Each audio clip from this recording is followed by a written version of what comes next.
Hello, everyone. Welcome to the FPV podcast. In 2016, we did a show called Intro to Drone Racing.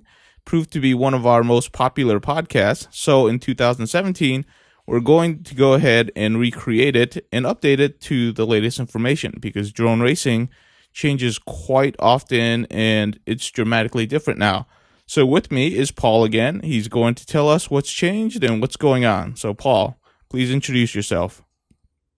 Hi, my name is Paul Nurkala. This past year and the year before, I was racing under the moniker Boba Fett. That's actually going to be changing soon. I'm going to be changing my handle to be just 4 letters, N-U-R-K, Nurk, which is from my last name. Trying to simplify and bring everything back together. There was also some potential lawsuit worries with Disney owning the name Boba Fett, so it's kind of like we'll just kind of go our own direction and do that. So I'm Nurk FPV, and I've been doing drone racing for about 2 years now, and am a die-hard fan of it. Definitely, and he's also won quite a lot of races. You've podiumed in some of the biggest races in 2016. We're talking Drone Nationals, Drone Worlds, and just recently XDC HD down in Las Vegas, or across in Las Vegas. So definitely some cool stuff that you've been doing. So let's go ahead and get right into it. If somebody came up to you that was a total beginner and asked you what a drone is, what would you answer? I guess I would probably search for a little context. So it's like, what do you mean by that? What do you mean? What do you want to know about a drone? So like, if I was standing in the field flying and somebody came up to me and said, "What's that?" I would say, "This is my racing machine." The things that we work with are not toys by any means. I'm not saying that because I'm trying to justify the fact that I play with stuff all day long, but instead point out the fact that what we have are actually very dangerous, very powerful machines that we use to create content and to compete against each other. So a drone, for me, is different from someone else saying that this is a drone or this is a drone or this is a drone. So to me, a drone is a racing drone. It's got any number of motors and propellers, and it goes very, very fast and changes directions very quickly. And it's something that I use with FPV goggles to race against other drone pilots. Definitely. For drone pilots like Paul, it's a precision machine. I mean, if you see some of the things that he can do with it, he can fit it in places that I didn't think was possible until you see the video. So definitely it's important to give a little direction to what a drone is based on what the pilot's doing with it. Now, if somebody looks at your goggles and says, "Well, what are you doing? What is this thing that's called FPV?" How would you answer that for him? So FPV, which stands for first person view, is it's the system by which we are able to kind of put ourselves in the driver's seat of the drone.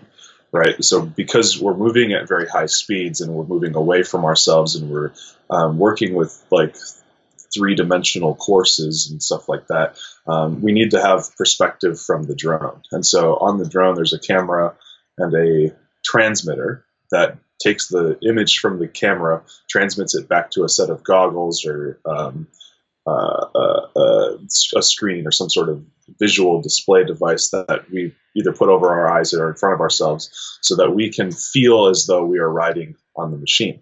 And in that sense, when we're going through a course, we're not just kind of like at a distance, like, okay, I think I'm going the right way. We're right up in the action. We're seeing what, the videos that we make see just at a different definition, and using that as a tool to compete and to create. Definitely. Good, very good answer, and it's really what makes drone racing so visually appealing to most people right now, and it's also fun as a hobby. Now, lastly, before we actually begin the real podcast, because drone racing has become so popular, especially with DRL advertising like crazy, what was your definition of drone racing at this point?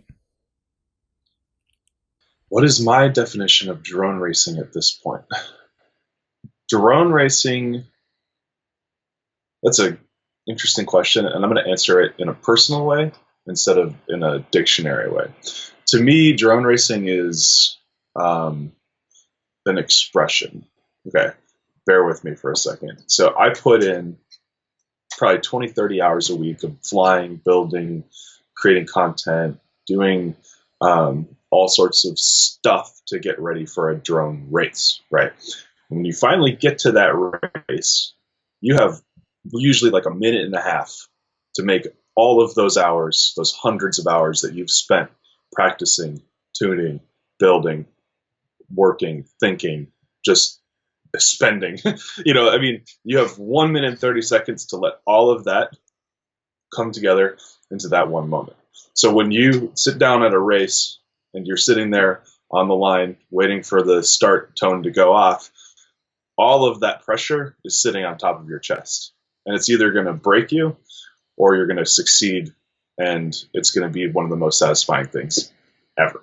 Because in that one moment, in that one victory, all of that hard work comes together to make magic. And it's that to me, searching for that like instant, that one satisfying resolution to all of the work that I've put together to it, that's where it feels good. Awesome. So to me, drone racing is a discipline that comes together in a big payoff. Awesome. Great definition. Yeah, and I guarantee you there's a lot of people that don't put that much thought into what drone racing is, and it's really hard. That's all I'm going to say. So let's go ahead and get into the podcast. This is a podcast about helping beginners get into this sport, get into this hobby, and enjoying themselves. So, Paul, why don't you give us a little history of how you learned from, just learning that you can actually fly FPV to where you are now? Sure. So I'm going to skip all the way back to, it's currently 2017, Christmas of 2014. My in-laws gave to me for Christmas just a little micro Hubsan or X4. It's a little just tiny micro drone that is only line of sight, and you just kind of fly around. I was like, okay, this is pretty fun. So being me, I kind of looked it up and started looking up things about drones and stuff like that. And I stumbled upon, like everybody did at that time, a tested video about Sharpoo. And Sharpoo was one of the forefathers of FPV, one of the first people to really help popularize it. You watching him rip around like an abandoned warehouse or something like that. It's like, well, you gotta try that. And so it was at that point, I didn't really know anything about electronics or soldering, or I barely knew how a circuit worked, to be honest, when I started thinking about doing something like this. So you don't need to have any prior experience, as long as you're willing to put in the time to watch YouTube videos and read online about certain aspects of constructing your machine. And so for about 3 or 4 months, I kind of kept it to myself and kind of researched and watched YouTube videos from some of my favorites. Like the most helpful for me at the time was Bruce from RC Model Reviews. He has hundreds of hours of things up there, and he always goes through it very educationally. He's kind of a teacher type, and just kind of, he sits down and whiteboards it with you, and I'm like, this is great, this is perfect. And then in February of 2015 was when I purchased my first kit.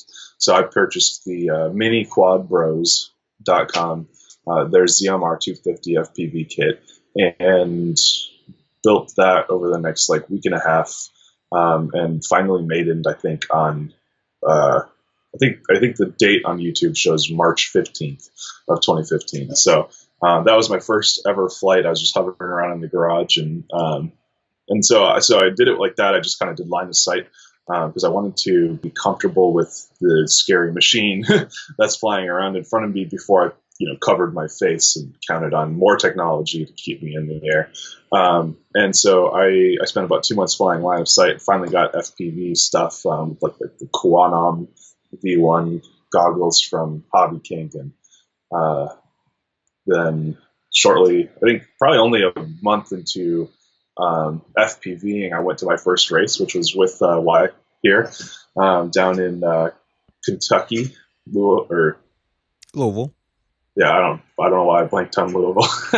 And yeah, went down there and raced against some friends and met some people, and I think I won that if I remember correctly. You did At win that. least the 3 cell category.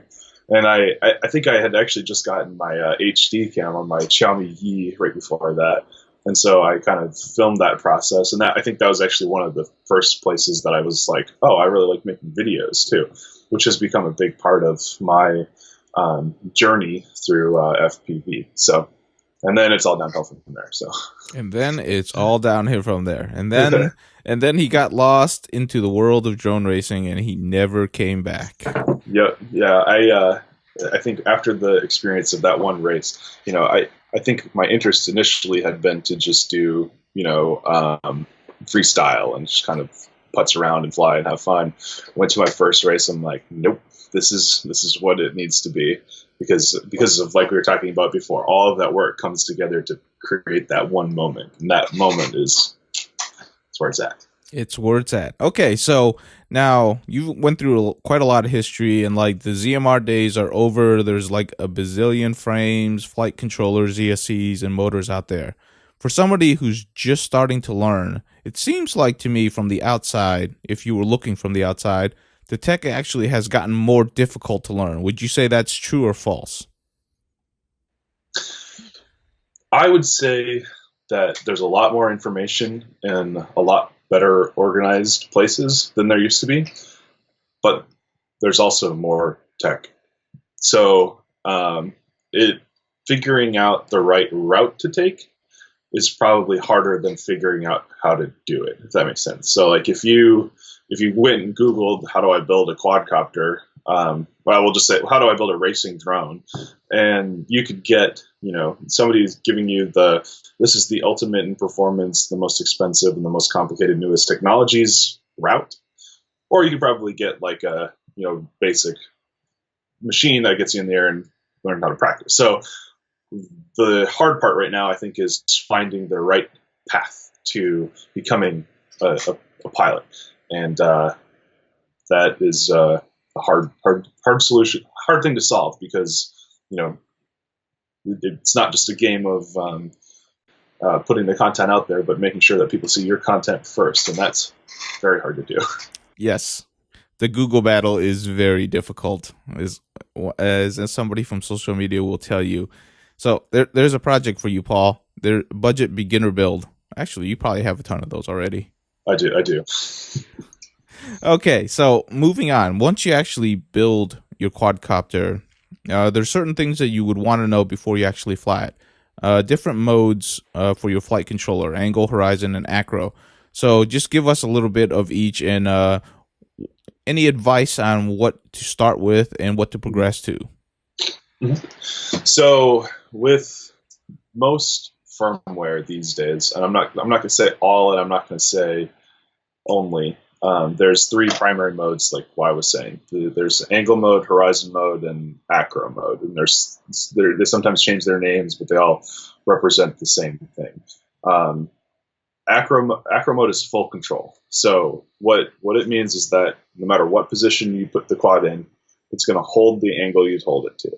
So if I am flying and I push forward on my pitch stick, the quad is going to start to tilt, and it's going to stay tilted until I pull back. So when I'm flying, I'm not holding forward. I'm instead pushing forward and then recentering, and then left and then recentering, and then right and then recentering. And I'm keeping everything going the same direction that I want it to. I'm not fighting against any gyros or accelerometers. So the other 2 use the gyro and the accelerometer to keep it level, or to always come back to level, we'll say. So with angle mode, which is, I guess somebody might say, the most basic version, it always comes back to level, and when you give it some stick, it will go to the side and then come back. So if I hold left, it's going to stay left, but if I let go, it's going to go back to center. But the difference between angle and horizon mode is that if I go to full stick, In angle mode, it will only go to a certain percentage, like 50% or something like that. But if you're in horizon mode, it's going to go all the way around and then recenter. Does that make sense? So if you wanted to do a roll, but you wanted it to have if you wanted to do a barrel roll, but you wanted to have centering and come back to level, you could do that in horizon, but you could not in angle mode. Definitely, definitely. And would you still say to progress from angle to horizon to acro, or would you just say just go to acro and just learn that way?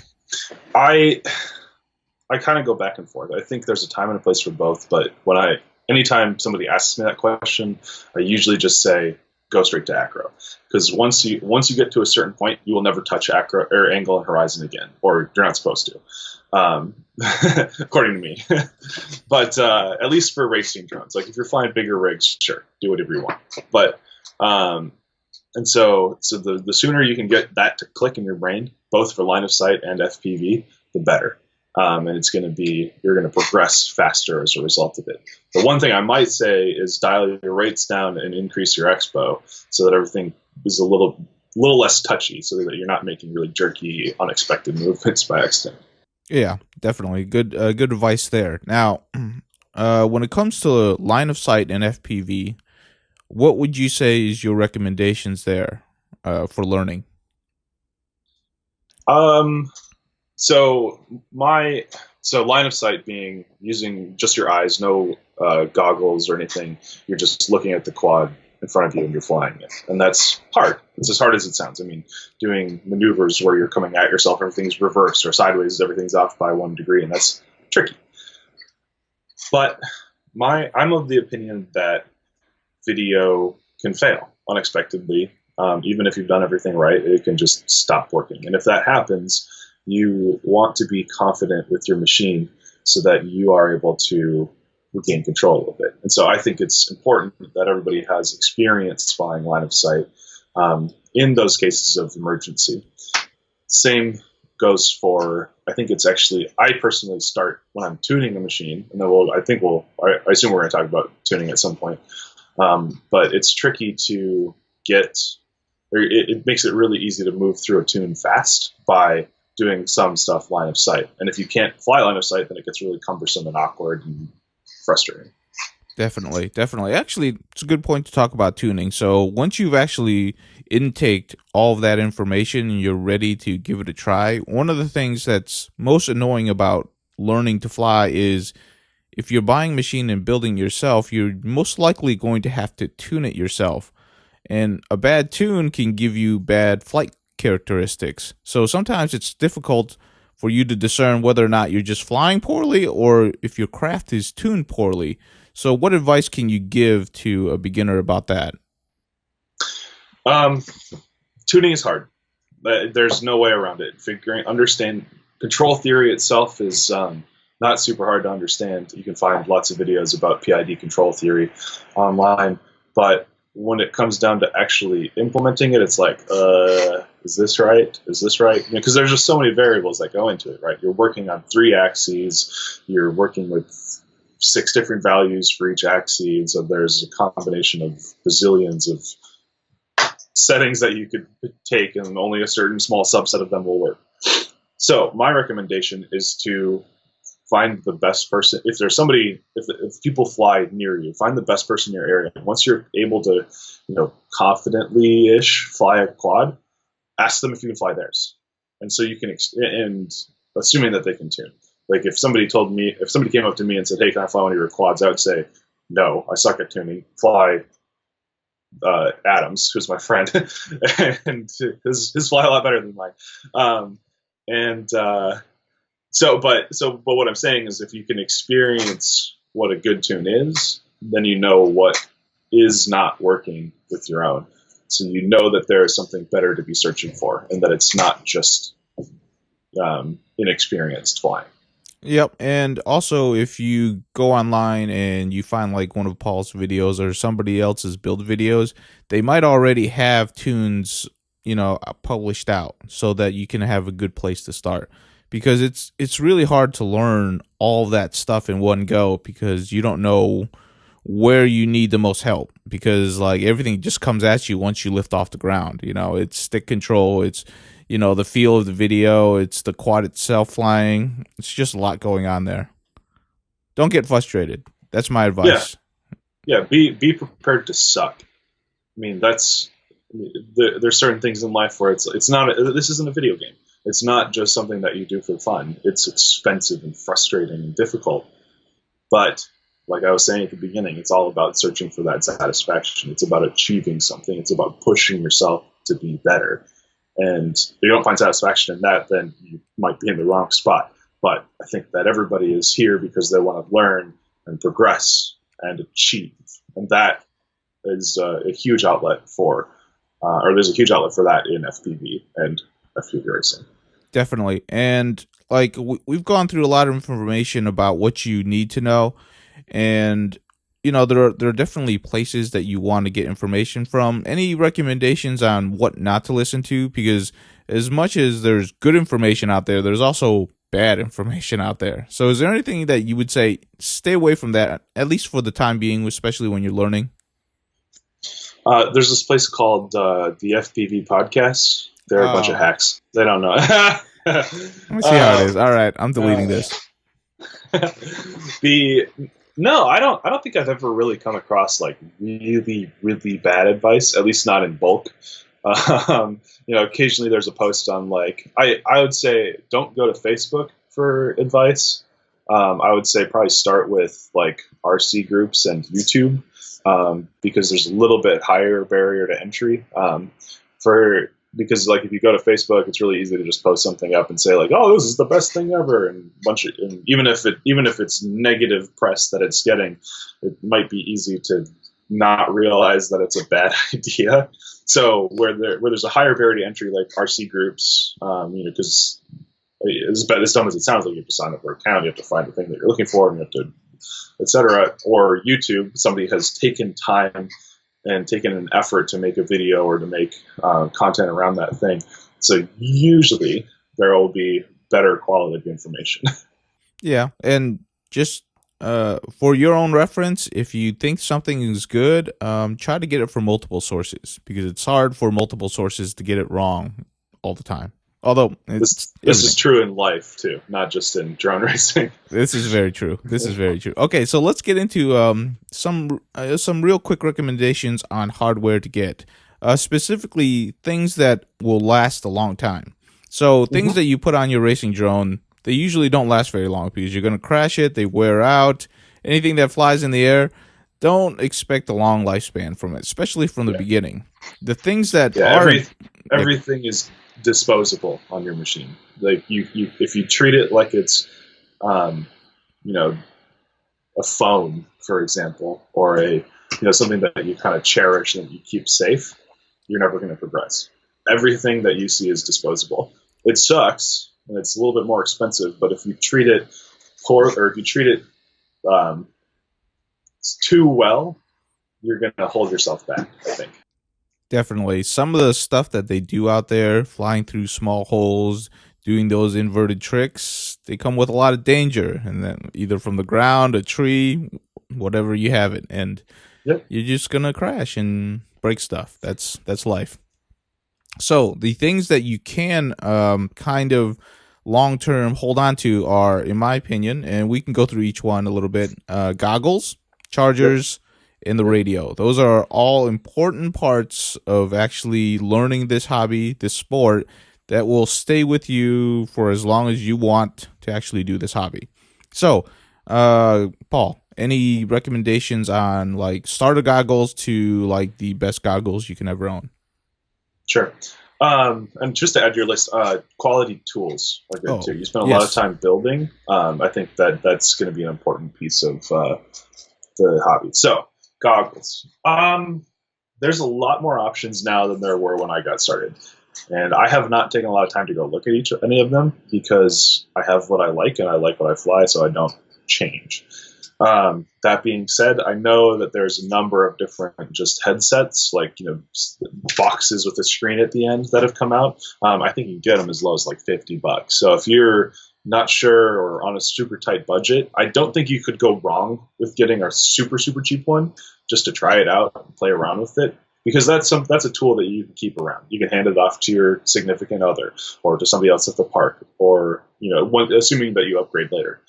Um, what was I going to say about that? And it's also a nice tool on the bench. Like I have a screen from my original pair of goggles that I use when I'm like changing camera settings or something like that, rather than having to like fit the goggles on my face and see exactly through it. That being said, if somebody said, I've got a budget for this and I want to spend a little bit of money, I know that I want to get into it, my current recommendation is still the Dominator V3. That's what I fly every day. They're just a nice set of goggles. They work well. I don't think there's anybody that has real serious complaints about them, except that they have a 16:9 aspect ratio. And so that means essentially that the image is stretched a little bit, but the information that comes out of the camera is truly 4:3. So it's more like this. And there's other goggles like the HD series of goggles, the older Dominator series, and some of the new ones all have 4:3 images, except for the Dominator SE, which those are the orange ones. The Dominator V3s have 16:9. The SE has 4:3. Neither is wrong. That's really what I have to say. It's just getting used to something. I said the image is stretched. You can't really tell. I mean, once you get 1, 2, 3 packs on it, it doesn't matter. So you can pick whatever you want through that. I'm not going to say one is better or the other because I truly believe that it doesn't matter. Some people are adamant against it, but it's like, it's a picture. I mean, you just fly. Like, and then I guess it's probably worth mentioning because we're chronicling the history of FPV through this podcast, is that we're moving into potential digital and HD downlinks from quads. And so you have to look at if that's a requirement for you. You have to make sure that your goggles have an HDMI input. The higher end Dominators have that, and there are other options like the Avegent Glyph and the Vuzix actually goggles, which are there are other options that have true 720p image quality on the screen itself, which then is reflected in the quality of the PFE. Definitely. I think Fat Shark also just announced a HD headset too, I think. Yep, they are currently in the prototyping process, but they will be out soon. Cool. I guarantee that. Did you guys talk? Because I saw you guys had the Frenches on here, right? Not that long ago, right? Yeah. Mm-hmm. So they talk about that at all? Yes, what he's creating are the base HDs. It won't have a recorder in it, but it will support a HDMI, and it's actually the displays are actually 720p, so it's not upscaling or anything like that. It's gonna give probably a very nice crisp image, but until I try them, I don't know. If he needs anyone to test things out, send him my way. There we go. See, look, he's already looking for more stuff. Okay, always going to chargers. Chargers, actually, you don't really need to spend a whole lot of money on chargers, but you do want one that's reliable and that will charge your batteries quickly. Safely. Yeah, safely. There we go. Safely. Yeah, you're right. A lot of people say charge at 1C. I technically never follow that advice, and I usually charge at 2C. What's your advice on that? I'd say charge at 1C if you can, but usually you're in a rush to charge a battery, so charge it higher, and it's fine. Most batteries today are fine, and do it in a safe spot. So 2 things to add to that. First is, do we want to talk about what a C rating is, or do we want to ignore that? Go for it. Okay. Well, we'll give the 10-second version of a C rating is the rate at which you can charge your battery. So if you have a 4-cell battery with a 4C rating, you can charge it at 4C. And the C is calculated essentially by saying if it's got, say it's a 1300 milliamp battery, if you charge at 1300 milliamps current, it's going to be at 1C. Or if you charge at 2600 milliamps, it's at 2C. Or 3900 milliamps, it's 3C. And that is kind of how you know. So when you have, if you're using like a parallel board where you can plug like 4 batteries into the same charger, the C rating now you have to calculate by adding the current capacity of all 4 batteries together and then charging at that rate, which would be 1C for, so if you have 4 1300 milliamp batteries, that's 5200 amps, or 5200 amps. You have to charge at 5200, and that's going to be 1C. Sorry, that was more complicated than I want it to be. But so the question is, why would you not charge at a higher C if you can? And the argument is that it's bad for your batteries over time. It is. Which is true. Yeah. It is. But we're flying these batteries around courses at 80 miles an hour, strapped to the back of a machine. You're going to kill it in a crash before you're going to kill it from 300 charges. Yeah, but it's like, I see what you're saying, but your batteries aren't going to last that long. Like I said, everything that you put in the air is considered disposable. And that sucks. It truly does, but that's just the reality of what we're working with here. So, like in 2016, I actually know of at least 3 people that their batteries caught on fire while charging. This is why Paul brought up safety, in that you truly don't want to leave them alone. You don't want to plug in 8 batteries and leave the house. You want to. I'm not saying you need to like sit over the top of them, but you want to be close. Or if you want to be outside the room, just buy a cheap, fire detector and put it right over your charging system. It has, a fire extinguisher ready. It actually does happen. It's not rumor. I've seen the pictures. You can burn down your house doing this. My good friend Gab707 lost his home and all of his possessions except for like his computer, which had his doctoral thesis on it. I think they might have even lost a pet. Like, it's nuts because once if a LiPo lights on fire, you can't put it out. Like, it's like an oil fire. You need certain kinds of chemicals or like a bucket of sand to stop it. So you want to be very careful with it. That being said, 99.99% of the time, nothing happens. It's fine. Yep. But if it does, you need to be prepared for it. So, like, for example, and for those of you that are watching the video, this is a charger right here. This is where I will charge if I'm just charging a few packs, like, because I want to fly a little bit later. Or my chargers are right there behind me. So I just keep them in the same room. I charge in the same room, and so I'm mindful of what's going on. If I start to smell smoke, I just throw it out the window. Do whatever it needs to. Yeah, throwing it out the window, not that big of a deal. The grass, it'll burn a little bit, but by that time you can get a little water, a little sand around it. Actually, I should probably rethink that because there's a deck out there. I gotta throw it really far out the window. Hey, just grab a bucket of sand, throw it in there. So just be mindful. A lot of people don't know about these things. We want you to be safe, especially if you want to get into this hobby, because things can catch on fire. Yeah, this is essentially a scared straight talk here. Like, don't be foolish, and you won't have problems. There you go. It's easy. Just be mindful. Be mindful. The last item, besides tools, which, just go get good tools, but the radio controller, that's probably one of the most important items because that's what links you to your flying machine. So is your base recommendation still the Tyrannus, or are you thinking that there might be other better ones out there now? I should have thought about this particular question ahead of time because I've been thinking through it a lot lately, actually, and I've started to personally get a little bit more picky, but I don't think that there are a lot more options now than there were 2 years ago for budget solutions, right? If you wanted to spend a lot of money on radio at any point in the last 50 years, you could, but now we're looking at we're flying machines that need 5 channels maximum or minimum. And you probably would never use more than 8 if you were going crazy on functionality.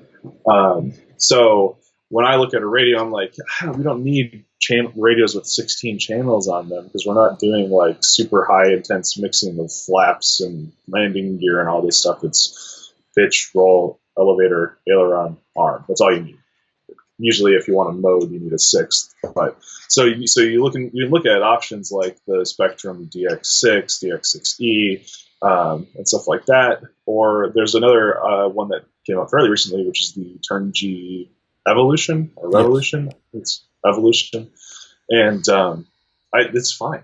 Like it runs very fast. It keeps a good connection. It's got no more switches than is necessary. And it's simple. I like that. I think if I had started today, I probably would have started with that. That being said, if you have a little bit more budget, you want a real radio, the Tyrannus is still great. It's got a lot more functionality. It's got 16 channels if you need them, and it's only $200. I mean, most 16-channel radios from pretty much anyone else is going to cost upwards of like $500 or $600, as high as like $3,000. So people kind of balk at the price of what a radio costs, but they just don't know what they're talking about. Radios are, I mean, they are the control system. If they go wrong, everything goes wrong. And so you want to have something that's quality. I think the Evolution is quality. I think the Tyrannus is better, but it depends on use case and stuff like that. And what else was I going to say about that? I've actually been using a Spectrum DXE a little bit for the Vegas race. We had to use it. I actually kind of like the radio a lot, except that it runs on AA batteries, which is the stupidest thing I've ever seen. So I would probably have to modify that if I was running it long term. And I'm actually in the process of picking up a Futaba sponsorship.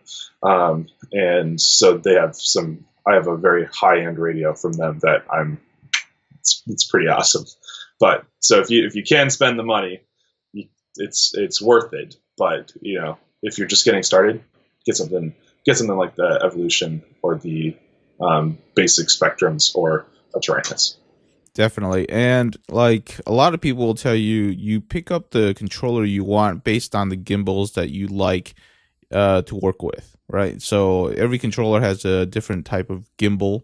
Those are the springs that work with your sticks. And once you have an idea, and this takes a little time, of what you like, you're going to find a controller out there that's going to fit your needs. So yeah, just if possible, try to handle a few controllers before actually picking one. Yeah, most of these will be at a hobby shop. All of the Spectrum ones will be at a hobby shop. So you can at least go see what those feel like. And if you do or don't like that, then you can kind of make decisions like, because most of us, if we're being honest here, like we're coming from like an Xbox controller, right? And that's fine. There's nothing wrong with that. But, when you look at something like a Tyrannus, which is the big box with all sorts of switches on it. And I'm sorry for those of you that are audio, I'm holding up my Tyrannus right now. This is a very different form factor from this, which is an Xbox controller. So if you want to keep that feel, you get the Evolution, which is like an Xbox controller. Or if you want to do more traditional radios, which I think there's a time and a place for, you just have to decide for yourself. Okay, so here comes the answer that will never have a right answer. Thumbs or pinching?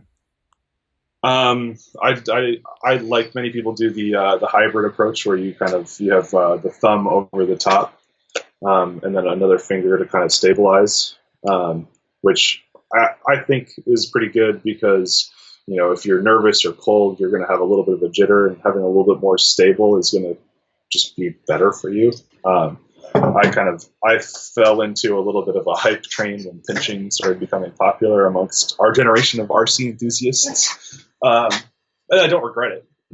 It's different.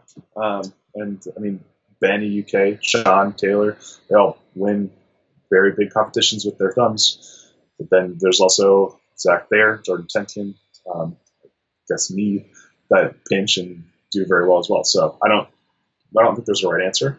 I think whatever you're most comfortable with, and I think whatever suits your radio the best. Nope, there you go. So thumbing, pinching, there's both sides win a lot. It all comes down to you and a ton of practice. That's Yeah, it usually comes out what of it comes. practice. Okay, so if you were to look back in 2016, what part of either the hobby, the build process, do you think changed the most?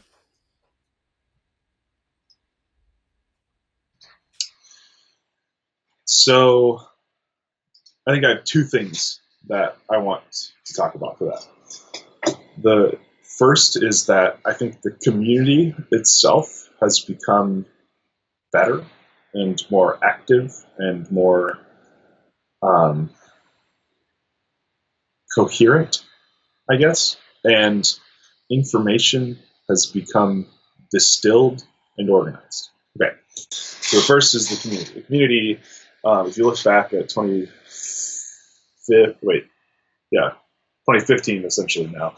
Yeah, there was RC groups, there was Reddit, there was Slack, there was some Facebook. Facebook wasn't very big at that time for drone stuff, and so to find a community to get involved with was tricky because you either had to do something unfamiliar or the thing you were familiar with was small or whatever. So in 2016, um, Facebook became very popular for drones. I think there's lots of big groups that have started up, so you can get on, you can ask questions and talk to people and engage with everyone. Um, and Things like FPV chats have popped up, where you have an active online community where you can come and just ask a question at any time. And there's 1,000 people online that would be like, "This is what you're doing wrong, why?" And that's I think that a powerful community drives the hobby. Um, as well as anything else, as well as any technology. And so, if you have, because we're doing something complicated, and there's a lot of people doing it, that high barrier to entry can be terrifying when you're on your own. But if you have help, people to work with, to help you solve your problems, it becomes a lot more manageable. And that was probably my biggest issue with 2015. And that was the reason that I started doing things like the FPV live stream and FPV chat and all these things, so that we could develop that community to a point where we're helping each other grow.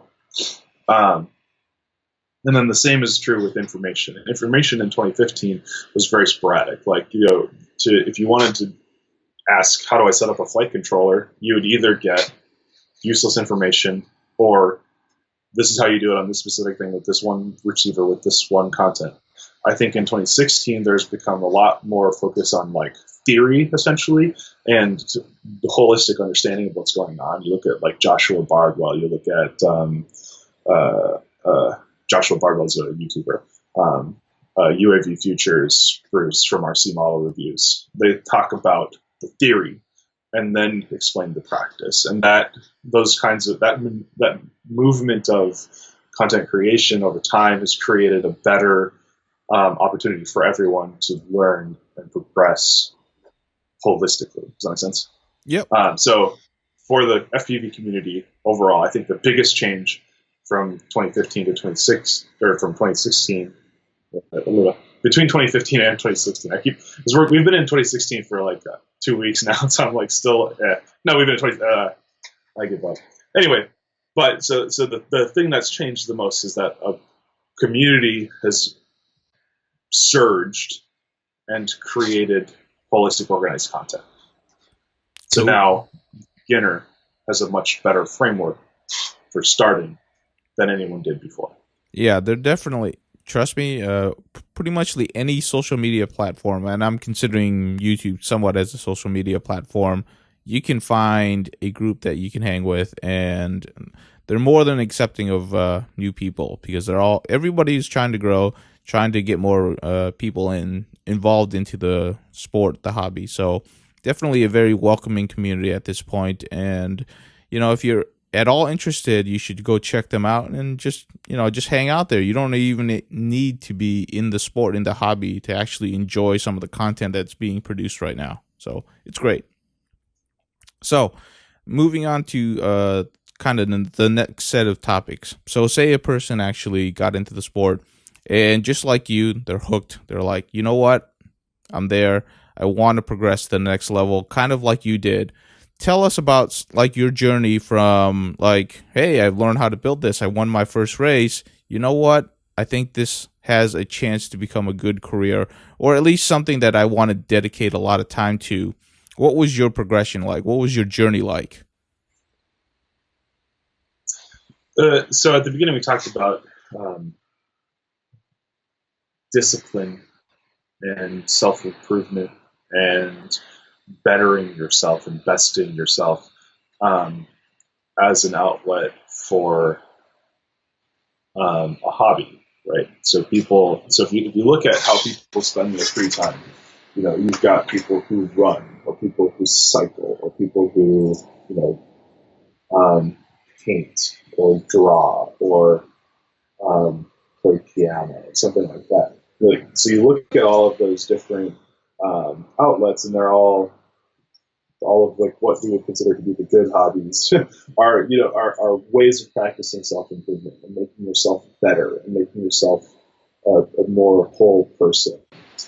And for me, when I looked at FPV racing, you know, back in 2015, you know, you're seeing aspects of all of that. You know, you're learning, you're constantly fiddling and understanding and developing understanding of electronics and how to use certain tools for testing, like things that are very useful in day-to-day life. Like, you know, if there's a outlet in my wall that doesn't work, I know how to safely use my multimeter to check and see what's going on and stuff like that. So, I mean, there's an aspect of learning. There's an aspect of self-improvement, right? You know, you don't get good at flying overnight. It's not an accident. You have to discipline yourself to become better. And that, I think, has positive impact in the rest of your life, right? You know, if you have if you are practicing self-discipline in any way, it's going to apply to other things in your life.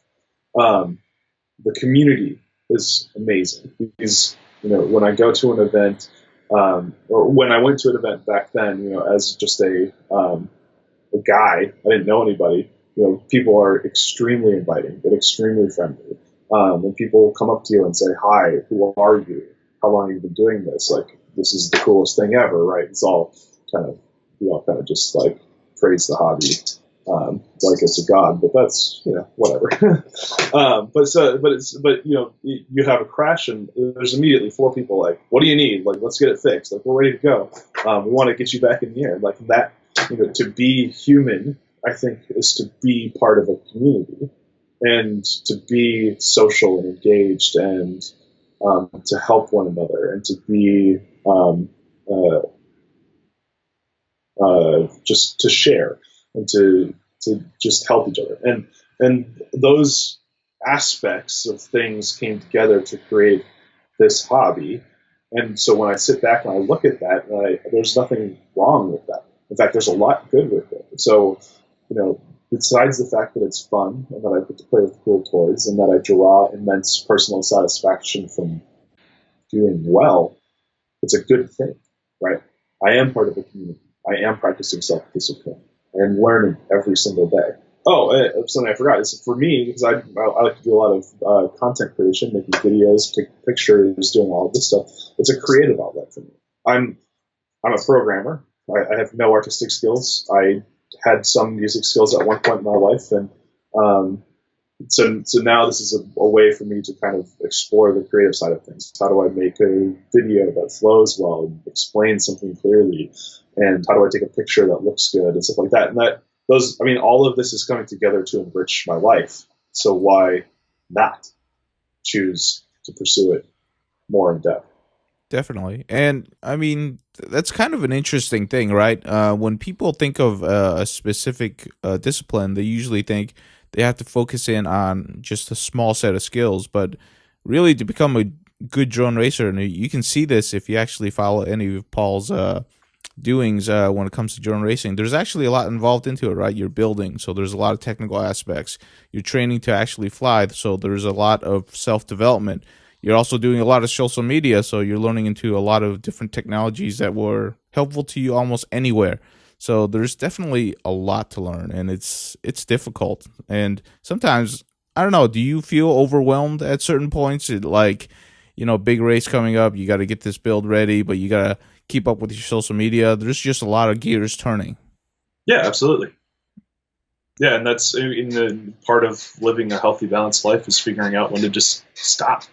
At a certain point, like, if I'm working on a rig and trying to answer questions on social media and put out a regularly scheduled video, it's just like, well, what's my priority here? Well, it's having fun. If it's not fun and if it's not enriching your life, just change directions a little bit. And so, then that's why I just decide, like, no, I'm not going to post anything on YouTube. I'm not going to feel the pressure to be active or to, whatever, and just focus in and get what I need to be, get what I need done, and then move on. That's right. Best advice there. Continue to have fun, because as soon as you stop having fun, everything goes downhill from there. Yeah. It's always how it is. So, as you progress into actually podium in all these races, are there certain keys that you would, give advice to help out? Any like certain things that you've realized this needs to be done in order for me to do well? Mm-hmm. I'm not at liberty to give out those secrets. Yeah, nah, whatever. No. For me, so my mantra essentially for racing is that racing isn't about speed, and I remind myself that constantly.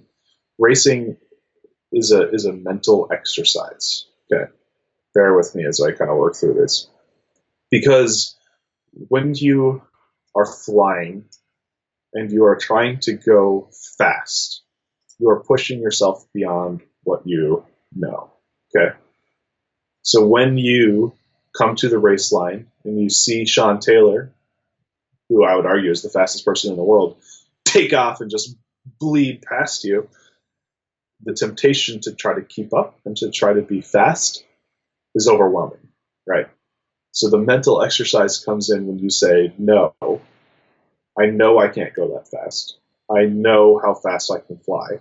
I know how to stay in the air and finish a race. And you just kind of separate yourself from the moment and instead focus on your practice and on how to be a good pilot. You do infinitely better. Racing drones is hard. Racing in 3 dimensions is hard. People are going to crash. You're going to crash. And if you can kind of give yourself the opportunity to fly to your maximum and not someone else's, you're going to do better. So in practice, you push your maximum out as far as you can, but in the race, you're probably slowing down a little bit. You're probably coming back to like 95, 100%, rather than skipping to Sean's 100%, which is 120% for you. And if you do that, that's when you crash. So if you can separate yourself from the moment and think about just flying, the phrase I use is fly your own race. Know yourself, fly your own race. Racing isn't about speed. Just tell yourself that and remember that. You're going to do infinitely better than if you're trying to catch the fastest person out there. Definitely. And having gone to a ton of races, talked to a ton of people, the single most important thing to racing as a pilot is you have to finish. It doesn't matter what race it is or what rules there are. If you don't finish, you're not going to advance. That's one of the things that Brian Morris talks about all the time. It's like, I do well because I don't crash, because I finish the race. And guaranteed, if you finish every race, you're going to be in the top 5, because it's really hard to just finish sometimes, especially with some of these whacked out crazy courses they're putting out.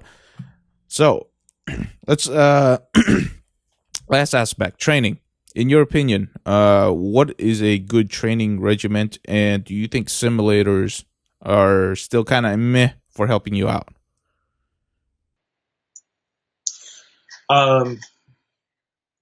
This is another thing that I've kind of been going back and forth on a little bit lately. So you can look at pilots like Sean and Brian, and they do extremely well. Sean Taylor is. I'm going to tell them that. Brian Morris is Brain Drain. Two of my idols for a long time. They practice a lot. I think Sean. I don't know if Sean's still doing his regimen 100 batteries a day, flies a course Crazy. back to back to back to back to back to back to back to back to back. He does well as a result of that, and that's good. Same with Brian. But then you also look at pilots like Jordan Temkin, who won DRL, or Zach Thayer, who's the United States champion, or Johnny Shayer, who did extremely well at DRL, and they don't ever fly a course ever, except for when they're at a race, and they kind of fly around and just have fun and be themselves, and both of them on any given day are going to succeed. And it's not. It comes down to that race on that day at that time with those specific quads with those weather conditions. That's who's the fastest on that day, and so both seem to have success, and I can't figure out which is why. And so for me, if I don't have time to leave the house, I set up a course in my yard, a really, really technical, tight, frustrating, painful, going to crash all the time kind of course, and I fly that as much as I can. I work from home as a programmer, so I can, I'll work for a couple hours, fly 4 batteries, work for a couple hours, fly other batteries, and just kind of go through the day like that. And that's obviously not an option for everyone. But then when I have the opportunity to leave and go fly, I usually just kind of have fun and explore and find new ways to make my quad do weird things. And I think that there's benefit to both. So I don't really have an advice other than fly a lot. And when you fly, don't just do the same thing don't just be stagnant with your flying, but instead push yourself to new limits. Now, simulators. Oh, sorry. Did you want to add to that? Sorry. No, you're good. Next topic. Yeah. So but then you also asked a question about simulators, and I don't know about simulators still. It's like I'm saying, the important thing about flying is getting stick time in. So the question is, does stick time on a simulator, is that equivalent to stick time in real life? And I think to a degree it is, to a percentage. But at a certain point, it's not going to give you as many gains as it will to fly. So what do I mean by that? Simulators don't always fly exactly like they do in real life, which is fine. I think that's okay. They fly 90% like they do in real life, and so 90% of those skills are going to translate. But the issues happen in that 10%, right?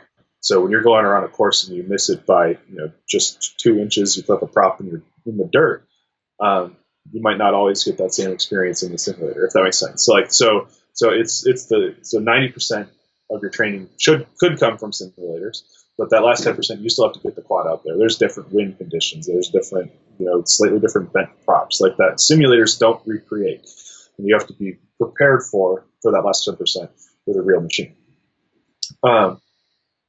Beyond that, like I was saying before, racing is a mental exercise. Simulators give you no sense of fear. Okay, when you sit down to play a simulator with your cup of coffee for a few minutes, nothing matters. You crash, it's like, oh, I just got to click a button and I'm back in the air. You crash a real quad on a real course and you break a motor, you're going to have a bad day. And so without that sense of fear, without that sense of risk reward, I don't think that a simulator can help you achieve that last 10% of your training. And if all you do is simulate and you get to the real course and you forget, and you sit down on the race line with some fast guys and you're like, crap, like now I'm really nervous, you're going to have a bad time. So I think there's aspects of both that need to happen. So I'm not saying a simulator can't help. I'm actually saying it will do a lot of help. But at the end of the day, if you want to be successful, you got to get out and put time on a real quad. Good enough. Yep. I got nothing to add to that. He's the pro here. I'm just the guy behind the mic.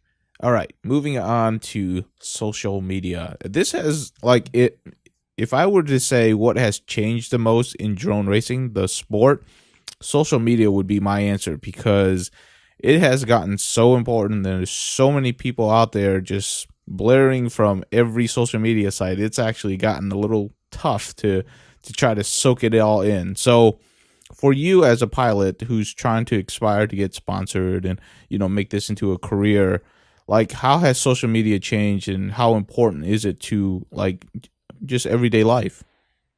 Sure. So most of the big sports that are around today, look at like baseball or football or volleyball or whatever, have been around for a long time. A long time meaning more than 2 years. and Yeah. and things like drone racing, and I'm going to add esports, so video game competitions and stuff like that, have all started in the digital age. Okay. And so what I'm seeing as a trend in general for sports that have started in the digital age, in the internet age, in the social media and YouTube and Google and all of that, have an element of them that is social media. Okay. When you fly, you also record your video and you share it. It's a natural extension of the sport itself to share that content. Not everybody does, and that's fine. There's nothing wrong with not sharing it, but I'm just saying that a large chunk of people want to take advantage of the opportunity to record something and create it for others. Same is true for esports. It's pretty easy to just capture your screen and upload the video afterwards. And because of the fact that this is a digital sport and come about in the digital age, it seems to me like social media and content creation and YouTube and all that stuff is a part of the sport itself. I don't think it has to be, and by any means, but I think that there's satisfaction and usefulness and fun that comes out of that many other sports might miss. So, has it gotten more important? I don't know. It depends on what you mean by important. Like if it's getting noticed so that you can find sponsors, I don't think it has. I think that all still comes down to networking and working with people and being who you are with them. So I don't know. I don't think it's gotten more important. I think it's definitely grown as the hobby's grown, but I don't think it's become a more core aspect of it. I think it already was, and it's just become easier to do that. Does that make sense? Okay. So a follow-up question to that is that, do you really know of any like truly successful sponsored pilots that don't do social media? Because I really can't think of too many. I think it's quite Yes, difficult. I do. Okay. Is that your answer? Your final answer? That's my final answer. That's your final answer. All right, moving But on. I can't tell you who they are because they don't have social media. So it's like, I know people that work with companies that are amazing, and they only represent those brands at events, which is fine. That's But true. it's that, yeah. So Hey, works. If it works for them, it works for them. But definitely something that you want to be, cognizant about if you want to take that next step is that social media is there and it's pretty dominant right now. But other things that are actually heading our way is, and you've already mentioned this a little bit, and this is kind of like the newer parts of the podcast for 2017, is we're heading into the digital age for FPV. We've been flying analog for a very long time now, since like, I don't know, 2008. And now companies have finally started to do latency high definition. Basically, right now, just Connex. What do you think of that aspect? Is that the true future, and would you endorse it right now?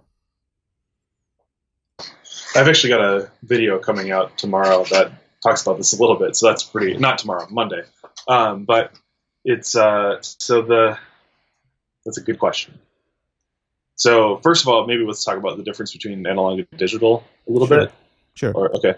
So the 10-second version is that analog relies on transmitting like information in mass, like, right? Because you're broadcasting that signal across a pretty wide bandwidth at a high bandwidth, and all it contains is the video information, right?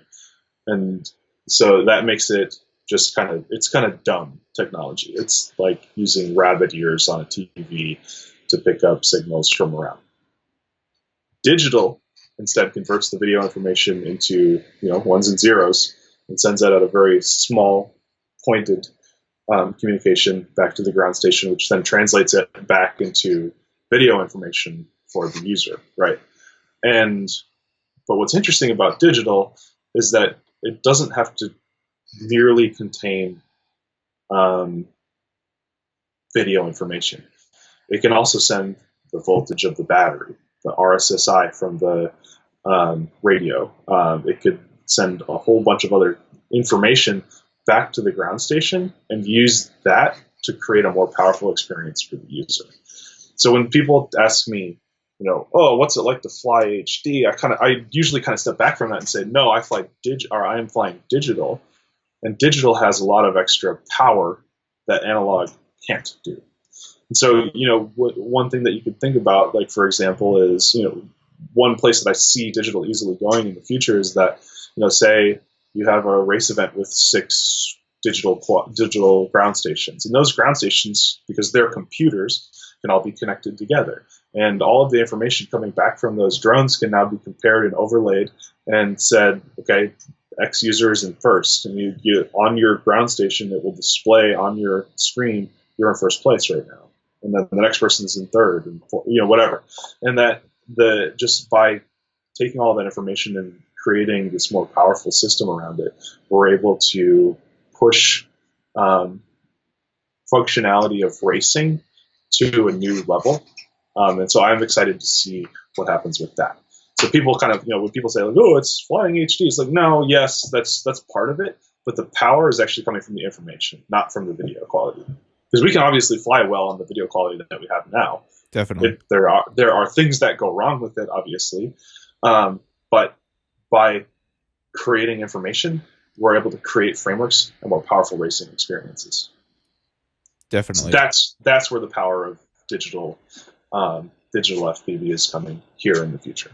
Yeah. So yeah, his way of explanation is really good, and it's just a lot of times when you're dealing with analog is that there's no time code to it, so it's very difficult for analog base stations to tell whether or not a signal coming from like a reflection is the current signal that they want to display and stuff like that. So having a digital experience and having time coded will give you a much more accurate view of what's going on in the air. So there's really, really neat aspects to digital once it's become full blown. So would you endorse? That's a good point, actually, is to mention, is that it solves a lot of problems that analog does, like what he was talking about was multipathing, where like if you're flying indoors, you're going to have lots of reflective surfaces for radio that make your video quality on analog very poor. But digital doesn't give a crap. It's just like, okay, I get a signal, let's go. Yeah, and so it solves some problems there for sure in terms of just the video experience. But right. Again, power comes from information. Definitely. So would you endorse buying digital right now, or would you say, this is the first generation, I still don't think it's there, I think you should hold off and wait for the second generation? So if you had asked me that 2 months ago, I would have said, no, it's not worth it to buy it. If you ask me that today, what I would say is, if money is no object, first of all, it's an expensive system, and each quad is, because you have to have essentially another like almost $200 on each quad worth of stuff. So that takes it from $300 per quad to like $500 or $600, which maybe you're willing to foot that. I mean, personally not, because I bash and destroy myself all the time. But if you are someone that's kind of more in my category, where it's like I don't want to pay that much, I don't want to be risking that much disposable stuff in the air, but you fly primarily indoors, I think it's very worth it. Because I have an indoor spot here that we fly during the winter, because I live in a winter state, and the analog video experience in there is pretty poor. But on digital, it's crystal clear, and it's amazing. It's mind-blowingly different. And so if I knew I was going to be flying that every day for a chunk of the year, I think it would be worth it to invest in some digital FPV experiences, because it's going to make that so much better. Yeah, definitely a good point. So, based on where you're flying the most, plays an important part on whether or not you want to invest in that digital system. Unfortunately, my advice to you right now is if you do have that disposable income, go ahead and get it because flying digital is a great experience. And my single most painful thing of flying analog is getting stomped on and dropping out of the air. That's somebody plugging in on your close to your channel. It could be on your channel, and then your screen will black out. And you essentially have to power down to make sure that you know where your quad is. Otherwise, it'll just fly off somewhere and you'll never find it. With digital, that it solves most of that problem. It's really nice, but at the Yeah, same you just plug time, it in and go. Doesn't matter. though, every single time I crash that quad and a transmitter goes out and you have to spend $150, you notice, you know exactly, what you're getting into. There's still a lot of reasons to stay analog, that's for sure. And price, it's definitely one of them. But I've actually, and speaking of this, I mean, I've probably put a couple hundred batteries through my digital quads, and I've actually the only thing I've ever broken is a camera, which is still expensive, but I've never broken a transmitter. And the antennas are fragile, but that's you know, that's a antennas given. always antennas break no matter what. So yeah, it's interesting. I'm thinking about that too hard. So it is more durable. It's a much better technology. Like if you leave it, if you break your antenna, it's going to transmit. It's going to stop transmitting so that it doesn't damage the components. Like if you try to use an analog thing, it's just dumb. It doesn't know what to do. It just blows itself up. But so digital, it is more durable. It is longer lasting, I think, than what you've got now with analog. But you know, in the end, if you smash a tree at 80 miles an hour, not much is surviving no matter what. Very true. Very true. That's just life. Okay, moving on.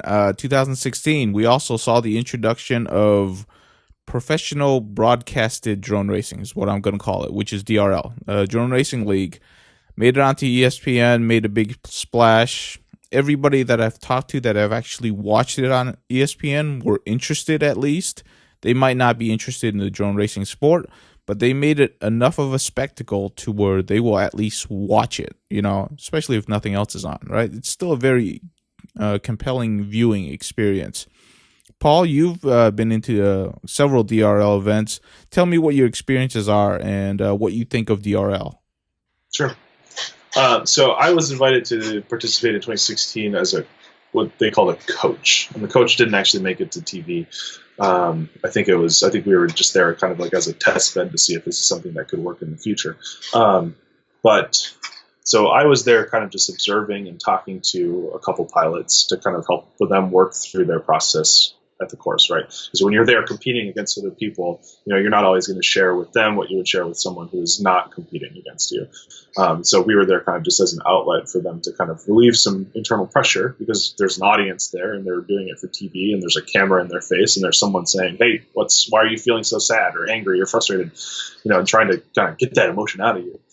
Just having someone to kind of counter that and to work with them and to say, you're doing good, you got it, stay flying, fly your own race, etc. And He so makes a good coach. yeah, exactly. And so I got to kind of sit on the sidelines and watch what was going on. And it's very impressive. I mean, like on the course, there are 15 cameras, and they're all mixed together into the same time codec. And then they go back and create a very, very, very powerful, engaging visual experience for ESPN. And none of that is by accident. Okay. It doesn't just happen to look good. They are working their butts off. There are like 40, 50 people on crew, on staff there that are filming and directing and running and doing quad stuff and all this kind of stuff. There's like a team of people that's just dedicated to handling RF, like radio frequency issues. And so they are far and above the most organized and complicated and put together racing experiences that exists in the world, in the universe, for flying toys. And so it's very, very, very cool to see in action and to see that happen.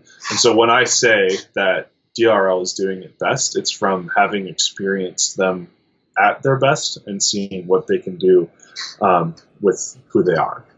that make sense? Makes sense. So, would you say DRL is good for the sport, or are there aspects of it that isn't good for the sport? I don't think there's anything about DRL that's not good for the sport. Okay, there you go. I've watched it. I enjoyed it, and what's great about it is that, like, at least currently, right now, most of the people in DRL, if you go to a big race, you'll most likely meet them, and they're all still friendly.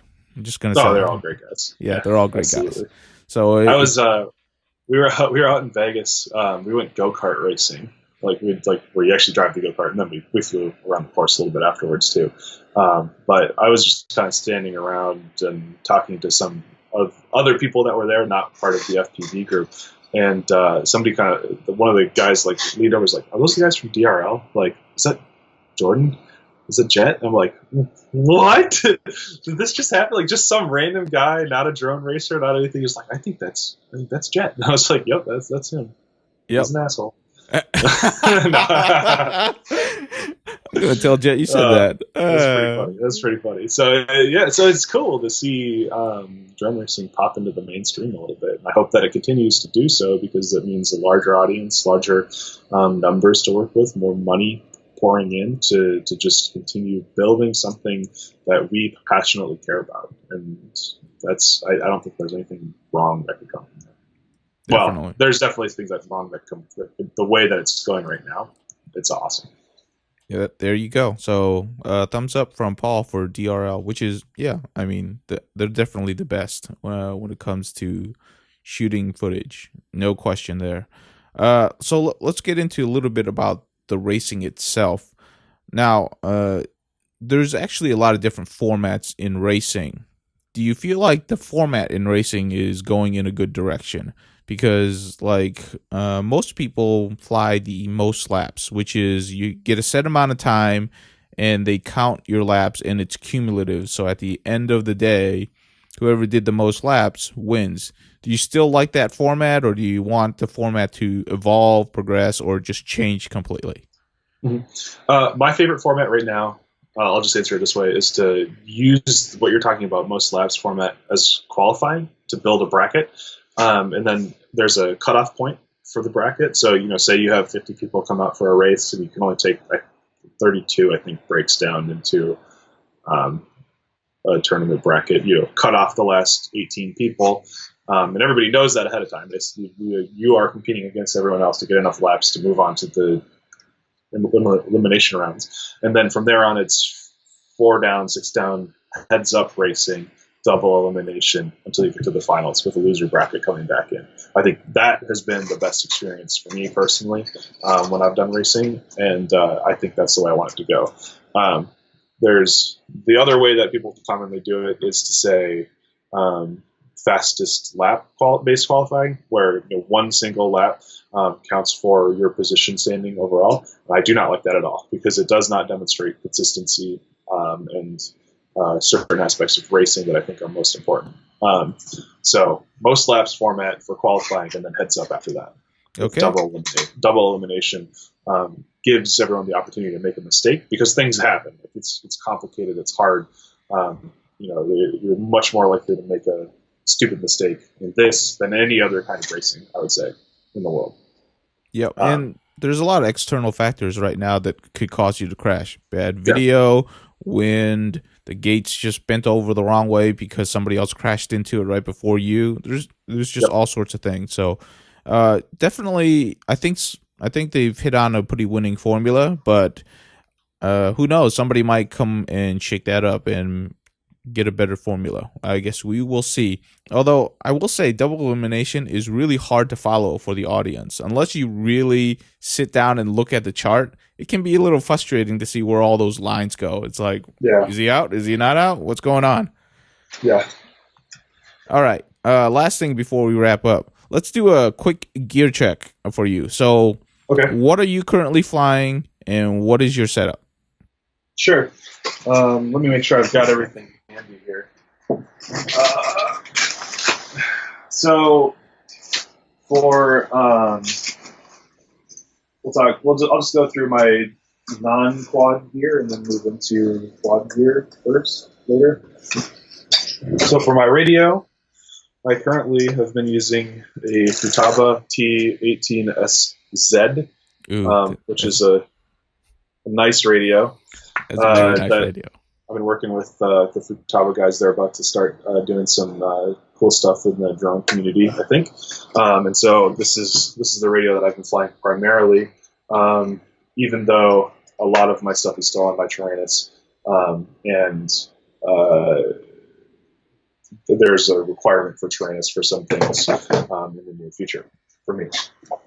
For goggles, I almost always fly my Dominator V3s. Currently, my True D module is not in there because I'm just, for kicks and giggles, trying out a set of Dominator V2s just to get a better sense of the 4x3. Okay. How that feels. I want to just be comfortable with it, and I'm considering making an upgrade in the not so distant future. Actually, I might try to buy those ones off of the person that let me down.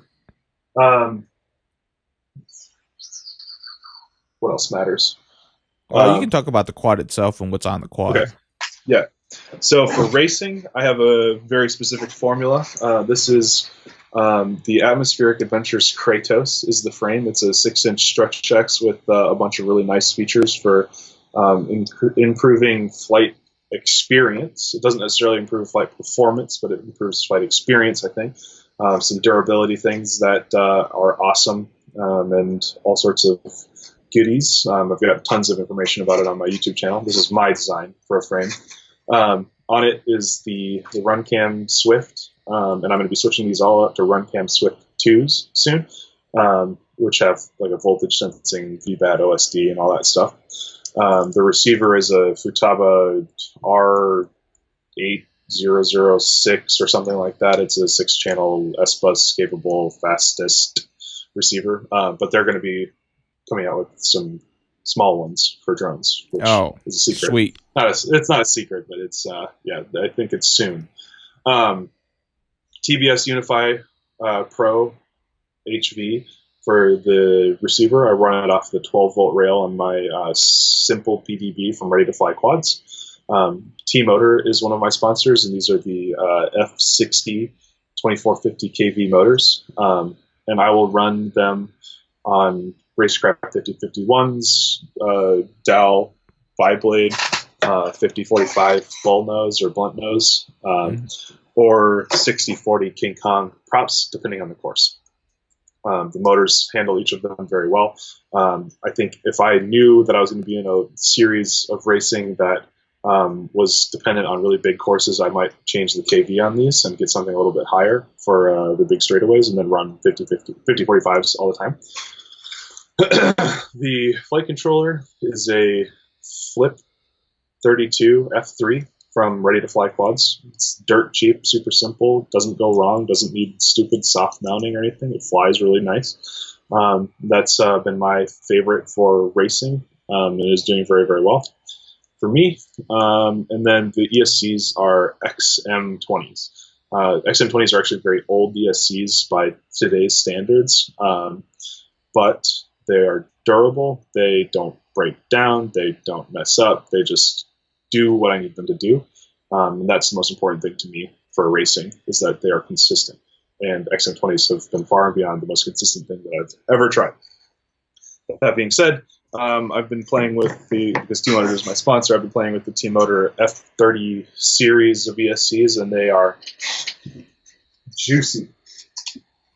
Juicy. There we go. Juice. Freestyle. So just kind of having fun instead of doing hardcore racing. Here it is. Oh, the antenna. Usually I use that Foxier one, the super durable Foxier one. But I've actually got some of the AX2, the new little antennas from Lumineer. Mm-hmm. They're awesome. Awesome. I love it. I'm probably going to switch everything out. For freestyle, this is a prototype frame from Atmospheric Adventures that is part of the Kratos line. It's not quite ready yet for any major media releases or anything, but it's a pretty sweet little top-mounted quad. Here, let me get some of these straps off because it looks really bad with the mod, but that's any quad.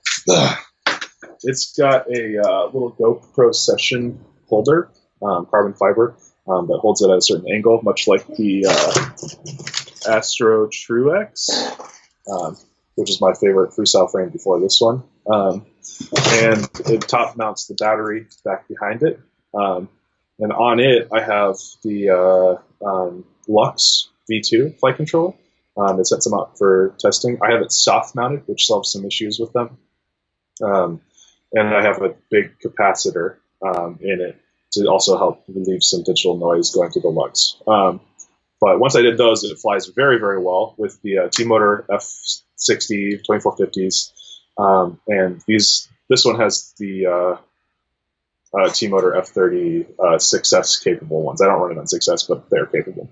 And then using the butter cutter props for just testing. I usually use the Racecraft 5050 ones. Cool. So there you go. Like what I've noticed, and this is bucking the trends of social media, especially Facebook, is that most pro racers, they stick with what they know. They don't actually always go out and get the latest and greatest, because that's not what they're going to be consistent on. And Paul's showing that in his gear check as well, is that, don't buy into the gear hype. If you want to be consistent, stick with something that's durable, that and just get as best as you can on it. And then if you need to progress, that's when you make the switch. That's what I have this quad for. This is my Franken quad. I just kind of try stuff on. So right now I've got the new Lumineer 2206 2450s that I'm trying out. I've got a KISS flight controller. I don't normally fly KISS. I've got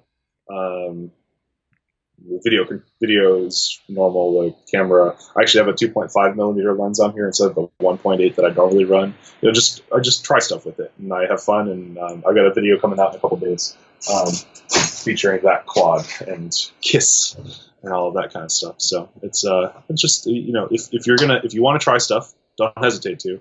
Just don't do it on the stuff that you need to rely on. If you need to rely on a racing quad, I've got I think 3 copies of this exact rig right here, ready to fly. That's what you need. If you want to be competitive, bring more than one quad to a race. That's kind of basic. Make sure they all fly the same way. And make sure they all fly the same way. All right, Paul. Appreciate all your time. Before we cut off the thing, why don't you tell us where people can find you on the internet? You can find me on YouTube at youtube.com/c/BulbaFedFPV. That's subject to probably change in the next couple months, so just keep an eye out. I'll make sure that it all gets redirected and stuff. Or paulnercola.com, which I can provide in the description of this podcast. Those are the 2 best places to find me. If you want, fun video content on YouTube, if you want more technical information and pictures of stuff, that's all on my website. There you go. And I'm just telling you, when you have to rebrand, that's a lot of work. Good luck to you on that. I'm not looking forward to it. I guess if you wanted to follow me on Facebook at the FPV live stream, I do a lot of supplementary little streams in my house or whatever. So for example, the other night I got on Facebook Live and I was trying to run this fake DJI Phantom on 6 cell in my garage. And obviously it went horribly wrong and it was very exciting. So if you want that kind of content like the FPV live stream on Facebook, and you'll get some crazy shenanigans happening every once in a while. So there we go. We have Goofy Nurk coming at you on Facebook. All right, Paul. That's me. Anything else before we're done?